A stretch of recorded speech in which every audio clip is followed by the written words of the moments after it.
Today's episode of the Goldcast is sponsored by Windex.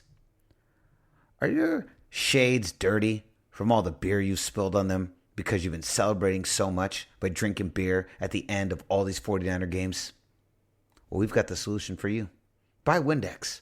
Windex is no longer used for windows anymore. Now, Windex can be used on your shades, especially when they've got Victory beer all over them.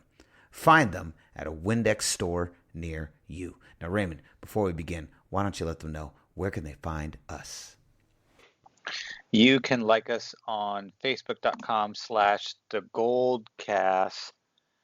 And you can also follow us on Twitter at @the_Goldcast. And you can subscribe to us via iTunes, YouTube, and Stitcher, all under the same name, the Goldcast. Like, subscribe, and comment because we like to hear from you, and you'll get notifications on when we go live. This is a busy time of the year for the podcast, so there are multiple episodes that will drop during the week. So if you want to stay on top of that, hit that subscribe button. And Raymond, where can they find you? You can find me on Twitter at Ray Solis and on Instagram at RaySolis1. And you can find me on Instagram at RudySolis3 and Twitter at RudySolis3RD. All right. As promised, it's Thursday night, the October 17th. The Kansas City at Denver game has officially ended. Raymond and I are sitting down. We are about to preview this week's upcoming game, a game that many of you might be arrogantly thinking we have in the bag, which I think is the worst way to approach this. We're going to talk about that as soon as we get started. But guess what? The greatest fanalist in the game is here. Your professor of fanalism. He's here as well. Class is in session. Let's go. San Francisco, are you ready? This is the Goldcast.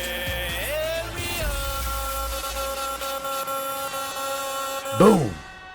Welcome to another edition of the Goldcast. We are the voice of the Bay. I'm your host, Rudy Solis III, and with me is my brother, my co-host, Raymond Solis the first, baby. Boom! Raymond, first of all, let's talk real quick. Now, the Thursday night game is ended, and easily it has only worsened every week. The most electrifying team in the NFL, without question, is the 49ers. But the most electrifying player in the league, without question, is Patrick Mahomes. He looked really banged up in the last 2 weeks, and then today was looking pretty decent. And then they use him on a quarterback sneak, and of course, it appears as though he has dislocated his knee real quick, because we know we're going to hear about this for the next several weeks until he's back. Raymond, what did you think about using him in the quarterback sneak? I'll be honest, even when I saw the play go down, I thought, wow, man, that was pretty gutsy considering how injured he's been the last couple weeks. And then lo and behold, seconds later, they're waving the medics over, and he officially is hurt. What did you think about that play? Well, I thought I thought he would choose that because it was only 4th and inches, and I figured, all right, they're doing a pretty good job of keeping their running backs at the line of scrimmage. So a quarterback sneak would mitigate the time between the handoff and the defenders plugging the gap. So it made strategical sense. But I was also wondering, if it was me, I probably wouldn't do it. I'd take the risk of running my back in there. But Andy Reid, felt confident in running the play. I don't see a whole lot of quarterback sneaks where the quarterback gets hurt. Jimmy Garoppolo did that last week. Nothing happened. Tom Brady did it twice in one game. That nothing happened to him. There's been several others that have taken place this year where that has not happened. So it was a low risk, but at the same time, Mahomes, and Mahomes' issue has been with his left ankle, not his right leg. Not his right. That's important to emphasize. I agree. But of course, lo and behold, a defender lands on him, his knee lands on his knee and dislocates the kneecap, and then he's hurt. And really kind of puts me in a fantasy bind, but that's another podcast for another day. And so it was unfortunate. I thought perhaps Andy Reid would be like, I think regretful, or at least he would make a comment about maybe I shouldn't have done that, but he didn't do that at all. He said, "Hey, Mahomes told me he's going to be." He said Mahomes is going to be fine before he went into the locker room, and then when he was on the sideline, he said Mahomes came up to him and said, "Coach, I'm going to be fine."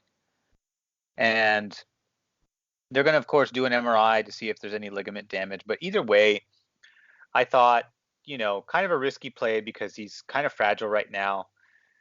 More so with the ankle than anything else. There's no other part of his body that's hurting. His elbows aren't hurting. His hands are fine. His thumbs are fine. His shoulders are fine. His ribs are fine. His right leg was fine. But now, now he's not fine. And I mean, the timing of it is ideal because I think they have a bye next week, do they not? I think they have a bye. So if there is more damage and he does need time, then he's going to get some extra time. Well, actually, no, I take it back. Their bye isn't until week 11 or week 12. So after this, now they go back home and then they play Green Bay, which isn't going to get any easier. But if the knee needs time, because dislocations typically don't require a whole lot of time off. But if there is any ligament damage, then he's going to have to sit longer. So we're just going to have to wait till the MRI. Either way, an unfortunate kind of a freak injury. I think Reed knows that just because, and I know that just from, like, I don't have any stats in front of me. I just know that I don't see quarterbacks getting injured on that particular play. I see them getting injured on sacks or if they decide to take off and run. That's when I see quarterbacks get injured, not particularly on the quarterback sneak, even though they're kind of, putting themselves underneath, or at least, in the potential of being underneath 300-pound players. So yeah, totally. So it sucks. It sucks. You don't like to see people go down, especially Mahomes, because Mahomes is such a dynamic player and he's really fun to watch. And I got no issues with him as a player. Like, yeah, I think he's a good guy. So it's unfortunate that we won't get to watch him. It's unfortunate that my fantasy team might suffer from that. But overall, I think it was an okay dice roll. I just don't know if I would have done it. fair. That's fair. Yeah, that's exactly what I was thinking right before the play. Either way, this is not the red and yellow cast. This is the gold cast, and you guys are here to hear our preview. Washington professional football team. The 49ers will be going over there to play them. Here we go. Now, Raymond, I'm going to start first by saying this has all the makings of a trap game. Now, if it was any other coach, any other team, I would be more nervous. But I'm going to say this. This does have the makings of a trap game. This has the makings of a game where the 49ers come in a little too cocky, West Coast team traveling east. They think that this is going to be a cakewalk. They think that this is the kind of game that they're not going to have to get up and have the same level of preparation. And for me, this has the makings of that trap game that we almost experienced against Pittsburgh at home in week 3. Now, I feel like this is a smart enough team, a smart enough coaching regime that is going to do their best to not allow them. And forgive me, someone on the Goldcast YouTube comments is probably going to know the exact story. From what as I understood it, as I was reading and hearing throughout the week, Shanahan had either compiled a list, clips of all the bad plays they had last week or of the entire season, and showed the 49ers simply to remind them to stay humble, stay hungry, and a reminder that, hey, this team may not have a great record, but that doesn't matter any given Sunday.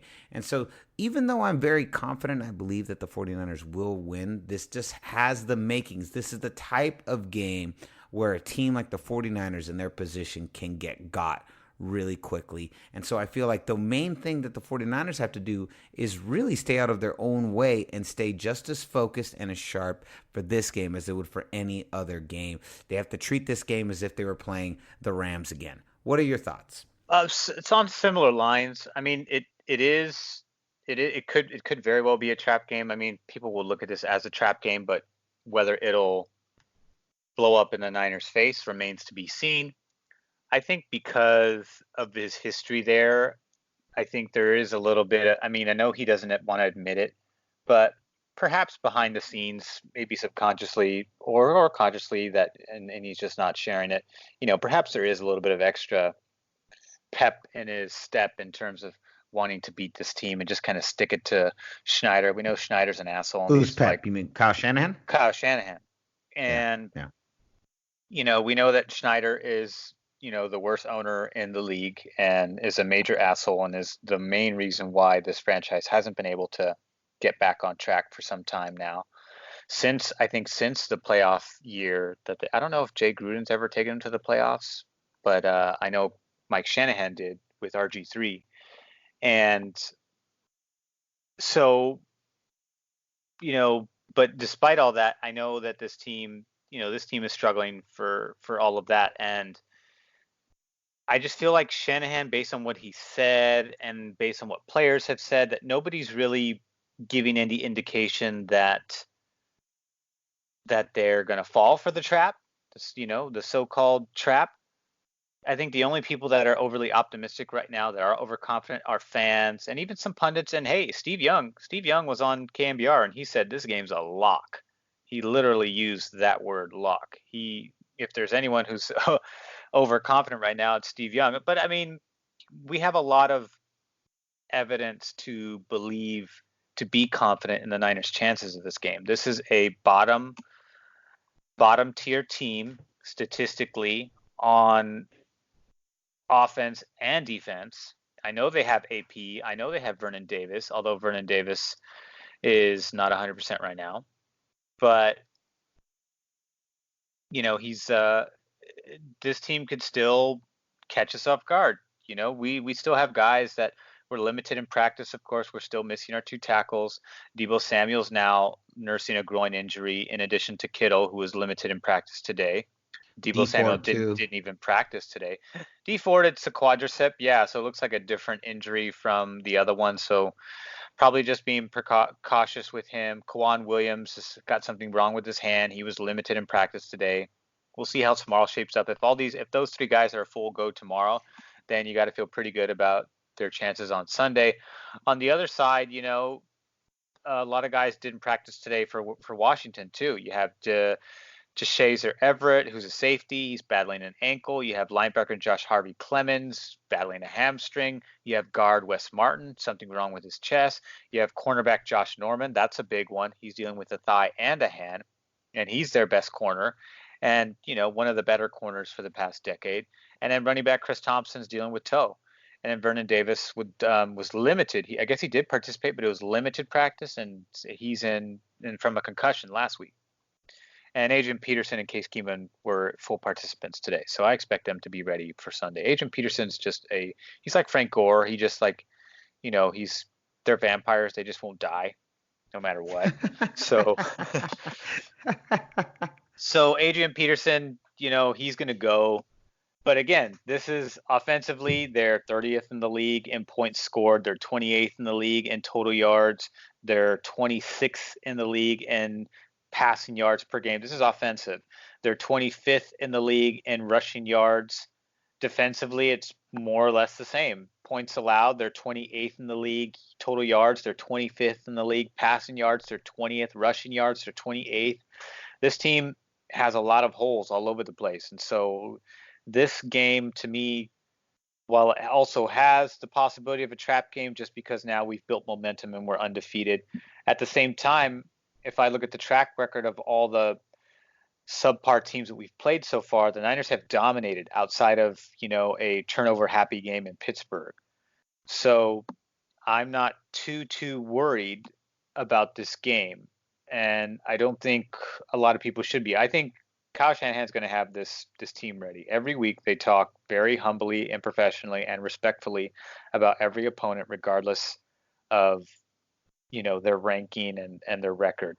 So the same thing applies this week. But I think this is going to be, this should more or less be a blowout. This should be something similar to the Browns game or the Tampa Bay game.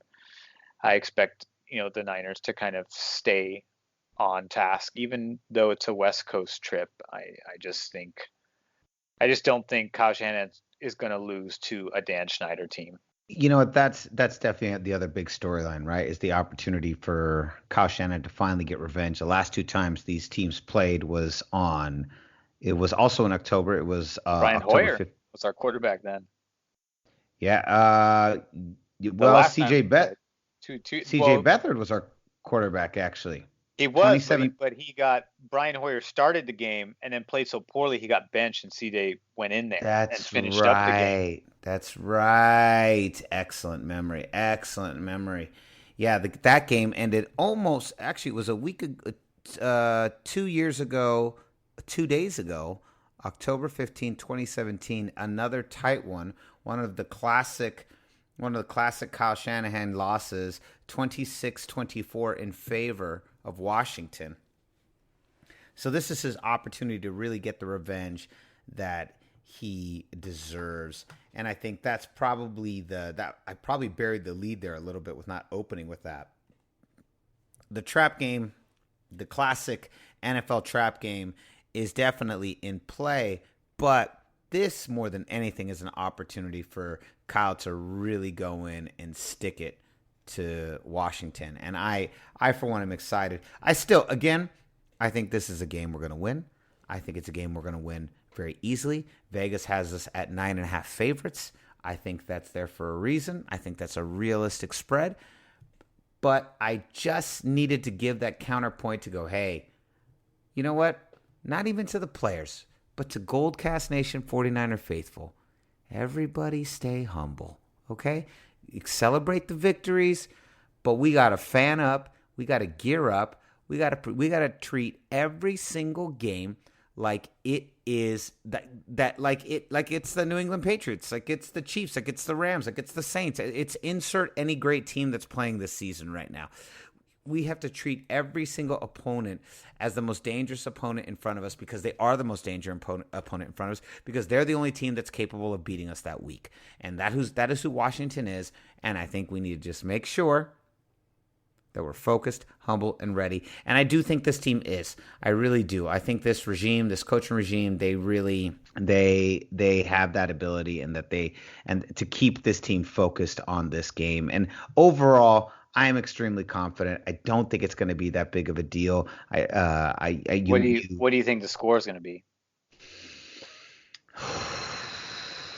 Gun to your head. Honestly, because apparently that's how people make bets these days. You got to put a gun to your head. The only way you can make a proper bet is someone has to put an actual pistol to your temple and threaten your life.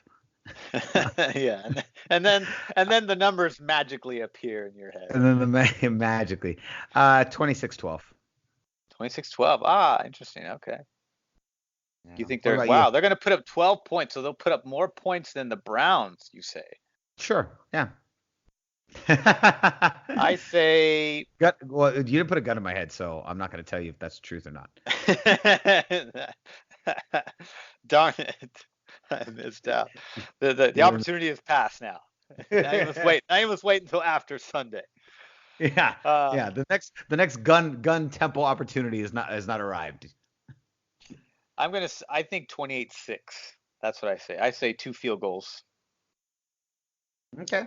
Okay, fair. I mean, mathematically, that could also be a touchdown minus an extra point, but I don't see that happening. I see 6 points in the form of 2 field goals. Okay, I think they just got 2 holes. I don't trust Case Keenum. Adrian Peterson while he's still ageless, he is not the same Adrian Peterson. So, and I know they're going to run. They're going to if Chris Thompson is available, then they will tandem them both, and so that. I expect Washington to be competitive. Teams like this are typically competitive, and you can compare this to even our own team when they were this bad. We've got about 1 to 1.5, 2 quarters on a good day to compete with any team in the NFL, especially the best teams. And so to me, Washington has enough moxie to compete for a quarter. If this happens to be one of their A effort games, then expect, another half or another whole quarter for them to compete with us before the game really kind of gets away from them and becomes a blowout. Here's a question for you. Does Vernon Davis as after he catches the ball and is running down the sideline to gain some yardage, does he jump over a defender, and does that 49 defender grab his balls? Do you remember that play? Niner for life as he jumps over and grabs his crotch. Do you remember that play? Remember when someone grabbed him in the nuts? That was the worst. That looked horrible. Oh my God, it did. It looked so bad. Yeah. It's like so. Is that our final goodbye? We're like, hey, Vernon, one for the team. Oh man, it's the worst. And it's a helmet to balls. He doesn't have enough leap, so it's helmet to balls. It becomes incidental contact because he jumped. Therefore, there's no flag thrown. Clean play. Oh man, I was not expecting this conversation to go in this direction. I think he'll be there. I mean, he's. I mean, if he participated in practice today despite having a concussion last week, then chances are he's most likely going to play. I think he wants to play. Whether that amounts to anything is, remains to be seen. I haven't been watching Washington, so I don't know what the relationship is between him and Case Keenum thus far. I imagine, he's pretty limited these days, even though he still has a lot of speed. He's still a freak athlete, and he's still in tremendous shape, and this guy can still, play. I always felt he was underutilized. He could have had so many more years than just the 2013 year. I totally agree. I was always very perplexed at what exactly was going on with that offense, and if it was something behind the scenes, if there was attitude issues. I'm not really sure, but it sometimes, just based on the lack of usage Vernon Davis got in our offense, I always wondered if perhaps he had politically done something to get himself in trouble, because he was in tremendous shape, and I think the early years was just bad teams, bad systems, bad playbooks that didn't really recognize his skill set and take advantage of it. Harbaugh, I still think he was underutilized even in Harbaugh, although he was most utilized in the Harbaugh era. But I think because that team was so run heavy, that they saw more value in his blocking skills, which were still really good, but they saw more value in his blocking skills than his receiving skills and his yak skills. I've said this a couple times in the past. My favorite Vernon Davis play of all time, my number one favorite is when the catch three. No, surprisingly, not the catch three. Although that's a good one. That was a good one. No, my favorite Vernon Davis play is when he caught the touchdown in the NFC Championship against the New York Giants, and he jumped onto the box where the cameraman was and folded his arms right next to the cameraman, and he got a flag for unsportsmanlike conduct. Do you remember that play? Yeah, taunting. Yeah, taunting. That was the best. That's my favorite. That is my over the catch three. TO moment. He had a TO moment there. Yeah, it was great. And when he jumped up and he crossed his arms and the crowd went crazy and they threw the flag at him, I remember at that exact moment, I remember thinking, we're going to the Super Bowl. That's all he thought right then. I was like, this is happening. And then Kyle Williams destroyed everything.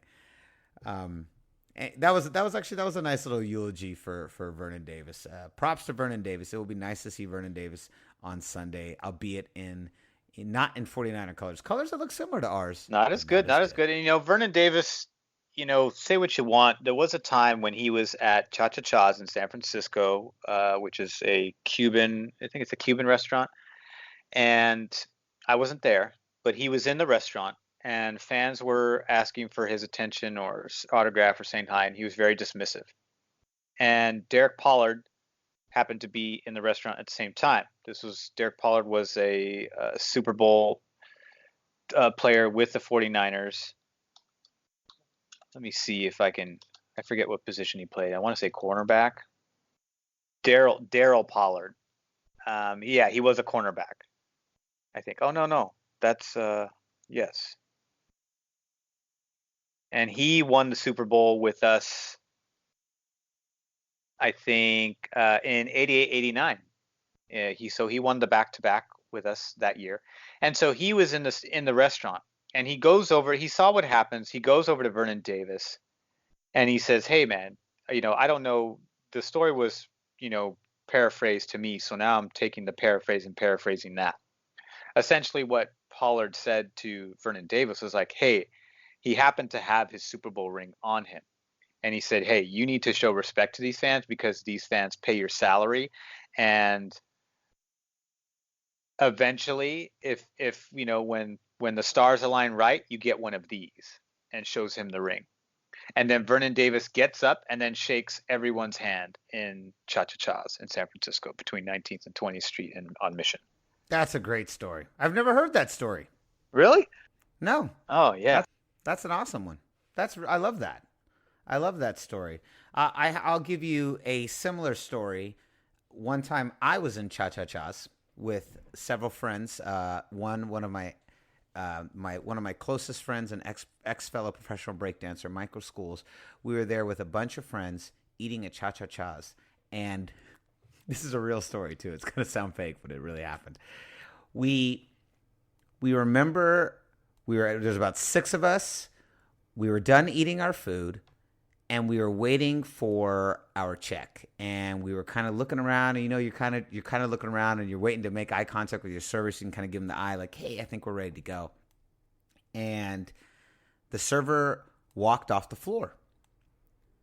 And then we sit, and we're like, okay, maybe she's going to get the check. We hadn't really made eye contact with her.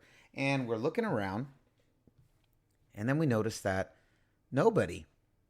there's no servers on the floor. And they're gone for like a good 20 minutes. That's unusually long for every server. Really every available server was gone. Was it like a full? That restaurant's packed quite a bit. Okay. Now here's what happened. I forgot about this part of the story. Here's what happened. A server comes up to us and we ask if they can get the check for us. They say sure. They go back, and it's over 20 minutes. No one's on the floor. And so we got up and walked out. And then Daryl Pollard was out there waiting for it, and he showed you the Super Bowl ring. That's fans. That's fans. Yeah, he said, listen, Rudy, one day these people in Cha-Cha-Cha's are going to listen to your podcast, and that podcast might pay your salary. And if you're real cool on your podcast, maybe the 49ers get one of these. So you go back in there and you pay that bill. Yeah, you pay that. So then I went back in there, I shook everyone's hand, and I paid the bill. That's the official story. All right. So that's exactly how that went down. That's the exact story. Daryl Pollard, always in San Francisco at the right time. It was all the same night yesterday. It was all the same night. Yeah. Daryl Pollard, always there at the right time. It was quite an evening at Cha-Cha-Cha's. What we never figured out what was going on back there in the kitchen. I have no idea why they were gone for so long, but I do remember Daryl Pollard coming out and opening the door, going back towards the kitchen. He goes, and just remember, if you guys keep it together, you get one of these. And then he walked out of the kitchen. We're not really sure what was going on back there. Always flashing the ring and telling people what to do. But it's always for the better. Anyways, the moral to the story, boys and girls, is don't dine and ditch unless you're like in your real early 20s and you're an immature little jerk, and Cha-Cha-Cha servers are gone for over 20 minutes, 25 minutes. It wasn't like a little short time.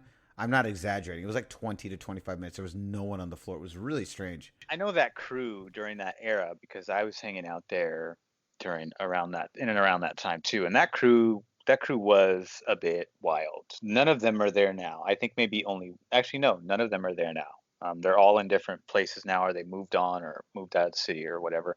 But that particular crew was tight, but tight to a fault. A little too tight. Yes. But yeah, so going forward, you say 26-12. I say 28-6. Yes. And I was going to say, that this is not a major competitor we're super worried about, when 50% of this podcast was actually built around Vernon Davis, who no longer plays for us, and then stories of Cha-Cha-Cha's and the incredible interventions of Daryl Pollard. Yes. Yes. That gives you everything you need to know about this game. Now look at it. I said for us to stay humble, and now by the end, I'm the cocky jerk. What a turn of events. So hey, heavy is the crown. Heavy is the crown. When in Rome. I don't think that applies. And the crown is on. Continue on. Yes. Sorry, just a So little Anchorman humor there. that's right. So what say you, 49er faithful? What do you think? Do we stay humble? What is the final score? And not do we stay humble? You Yeah, guys yeah. just need to. Don't tell us who's going to win because we all know who's going to win. But be specific. Tell us what the actual score is going to be. Yeah, what is the final score going to be? We assume for the most part you believe the 49ers are Yeah, going to win. whoever gets closest gets like a nice honorable shout out at the There next we go. at There we go. the post game cast. That's right. We will be back early next week. And guess what, folks? Next week, Candlestick Will is back on. We will be discussing the start of the NBA. I'll be honest, I'm very excited because they're back in San Francisco, but I'm also so knee deep in football, Raymond. I wish the NBA could come back in like 2 months. Yeah, yeah. Just I was like, wait till like March. Come back in March. If the NBA starts in March, that'd be perfect, and then it ends in August. Great basketball season. That was perfect. I loved every minute of it. But yeah, basketball is going to be interesting this season. But back to football. I am excited. Did you see that hat that I ordered? I ordered did. ordered a new Niners hat that I'm very Also, excited about. that is a very good hat. That Kyle Shanahan hat that he wore on Monday Night Football, That's the what I was scarlet. looking for. I found it. You found I it. found it.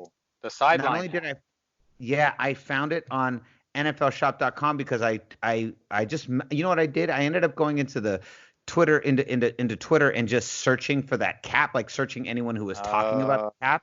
And I found somebody who had a link to it, and guess what? It sold freaking out, of course. Of course it is. Yeah. So you guys, I don't know if you guys noticed, but last week Kyle Shanahan had the red 49ers hat, trucker style, so the back was all netted and snapback.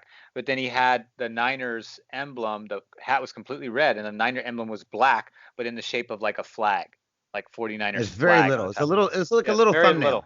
Yeah, but it was great. It was a dope hat, and I was like, oh, not only is it a trucker snapback, but it's got a great emblem. It's all red. That's perfect. And then but I went on the 49ers app looking for the hat, and that's where I found the hat that I ended up deciding to buy. But I still want that red one too. I do. So just so you guys know, when I find it, when it's back being sold, I'm gonna put a link in the description of But that not now episode. because we don't want you guys to buy it and have it be sold out again. We want to get a couple of pairs. We want to get a pair first. Then we'll share it with you. Yeah, we want to get ours first, and then you get yours second. That's how that works. Yeah. All right. So concludes a very arrogant edition of the Goldcast. We are the Voice of the Bay. I'm your host, Rudy Solis III, and with me is my brother, my co-host, Raymond Solis the first, baby. Boom! We'll be back next week with a recap of Washington and, of course, as we mentioned earlier, a preview of the Warriors' first game of the year, which will be 1 week from today. Go 49ers, go Dubs, go Goldcast Nation. We'll see you next time. Same Goldcast time, same Goldcast channel. This is the Goldcast.